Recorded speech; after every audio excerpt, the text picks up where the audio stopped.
Guys നമ്മൾ ഇന്ന് try ചെയ്ത് നോക്കാൻ പോകുന്നത് ഈ വീഡിയോയിൽ കണ്ടോ ഒരു സ്ട്രോബെറി എടുത്തിട്ട് ഒരു പാത്രത്തില് കുറച്ച് വെള്ളത്തിലോട്ട് ഇട്ടിട്ട് അതിനകത്തോട്ട് കുറച്ച് ബേക്കിംഗ് സോഡ ഇട്ട് കഴിഞ്ഞ് കുറച്ച് നേരം ഉപ്പോ ബേക്കിംഗ് സോഡ ഇട്ട് കഴിഞ്ഞിട്ടുണ്ടെങ്കിൽ അതിന്റെ അകത്ത് എന്തെങ്കിലും പുഴുക്കളോ പാരാസൈറ്റ്സ് ഒക്കെ ഉണ്ടെങ്കിൽ അത് കുറച്ച് കഴിയുമ്പോൾ പുറത്തു വരുമെന്നാണ്. അപ്പൊ നമുക്ക് ഇത് ടെസ്റ്റ് ചെയ്ത് നോക്കാം. യെസ്, കാരണം നമ്മളിവിടെ നമ്മുടെ അരിമണിക്ക് സ്ട്രോബെറി കൊടുക്കുന്ന സമയമാണ്. അപ്പോൾ നമുക്കൊന്ന് അറിഞ്ഞ കൊള്ളുന്നുണ്ട് നമ്മൾ വാങ്ങുന്ന സ്ട്രോബെറിയിൽ പുഴുക്കളുണ്ടോ ഇനിയും ഇതുവരെ കണ്ടിട്ടില്ല, എന്നാലും നമുക്ക് ടെസ്റ്റ് ചെയ്ത് നോക്കാം. ഓക്കെ, അപ്പൊ അതേ ഒരു ബൗളിൽ ഞാൻ വെള്ളം എടുത്തിട്ടുണ്ട്.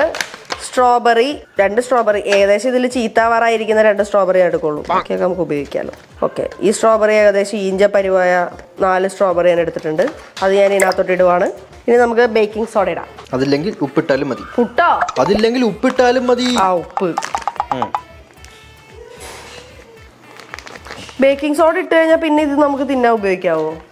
ഉപ്പിട്ടാ കഴിയാൻ കേട്ടോ, അതെനിക്കറിയാം. ഉപ്പിട്ട് കഴിഞ്ഞാൽ നമുക്ക് കഴിക്കാൻ കുഴപ്പമൊന്നുമില്ല. കുട്ടികൾ ഇതൊക്കെ ട്രൈ ചെയ്യണമെങ്കിൽ ബേക്കിംഗ് സോഡ ഇട്ടതിന് ശേഷം ഇത് തിന്നാവോന്ന് നമുക്ക് അറിയാൻ പാടില്ല. നിങ്ങൾ ഉപ്പിട്ടാൽ മതി. ഉപ്പിട്ടതിന് ശേഷം കഴിക്കാൻ കുഴപ്പമൊന്നുമില്ല. ടേസ്റ്റ് കൂടും ആക്ച്വലി. മുതിർന്നവരോട് ആരോടെങ്കിലും കൺസൾട്ട് ചെയ്തിട്ട് മാത്രം ചെയ്യുക. കുഞ്ഞു കുട്ടികൾ സ്വന്തം ഇഷ്ടപ്രകാരം ഇതൊന്നും ചെയ്യരുത് കേട്ടോ. ഓക്കെ, അപ്പൊ നമ്മൾ കുതിർത്തി ഇട്ടിട്ടുണ്ട്. ഒരു 2-3 അവർ വെയിറ്റ് ചെയ്യണമെന്ന് പറഞ്ഞിട്ടുണ്ട് അവര്. ഇടുന്ന വീഡിയോസിൽ മിക്ക ആൾക്കാരും ഡ്രസ്സ് ചോദിക്കാറുണ്ട്. സോ ഇതാണ് ഡ്രസ്സ്. താഴെ ഞാൻ ടാഗ് ചെയ്ത് കൊടുത്തേക്കാം. ലിങ്ക് നിങ്ങളാരും കമന്റ് ചോദിക്കരുത്. നമുക്ക് ലിങ്ക് കമന്റ് ഇടാൻ ബുദ്ധിമുട്ടുള്ളതുകൊണ്ടാണ്. 1-2 ഓക്കെ, 20-30 ആകുമ്പോഴത്തേക്കും വയ്യ. അപ്പോൾ നമ്മൾ ഡ്രസ്സ് ടാഗ് ചെയ്ത് കൊടുത്തേക്കാം.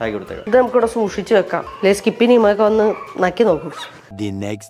ഗായ്സ്, ഡ്രസ്സ് മാറി, തൊപ്പി മാറി. കാരണം ഇത് വേറൊരു ദിവസമാണ്. അതങ്ങനെ വെച്ചിട്ട് അപ്പൊ സംഭവം ഞാൻ ക്ലിപ്പ് എടുത്ത് വെച്ചിട്ടുണ്ടായിരുന്നു. നിങ്ങളിപ്പോ കാണുന്നതാണ് അതിന്റെ ക്ലിപ്പ്. ആക്ച്വലി ഇതിന്റെ അകത്തുനിന്ന് പാരാസൈറ്റ് ഒന്നും പുറത്തേക്ക് വന്ന് ഞങ്ങൾ കണ്ടില്ല.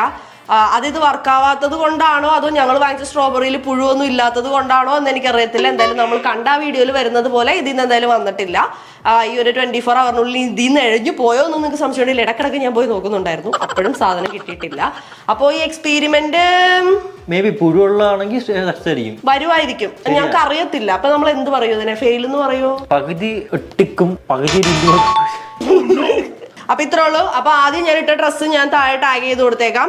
പിന്നെ അതിനകത്ത് ഇട്ട ആക്സസറീസും ടാഗ് ചെയ്ത് കൊടുത്തേക്കാം. ഇതിനകത്ത് ഇപ്പൊ ഞാൻ ഇട്ടേക്കുന്നത് ഒരു ബ്ലാക്ക് കാർഗോ പാന്റ് ആണ്, അതും ടാഗ് ചെയ്ത് കൊടുത്തേക്കാം.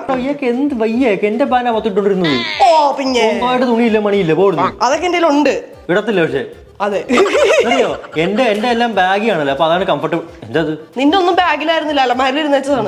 ക്യാമറക്ക് എറിയും ഞാൻ. എനിക്കിപ്പോ എന്താ അറിയില്ല, ഇങ്ങനെ ലൂസ് ആയിട്ടുള്ള ഇവന് ഇത്തിരി ലൂസ് ഉള്ളതുകൊണ്ടായിരിക്കും എനിക്കിപ്പോ അതാണ് ഇഷ്ടം.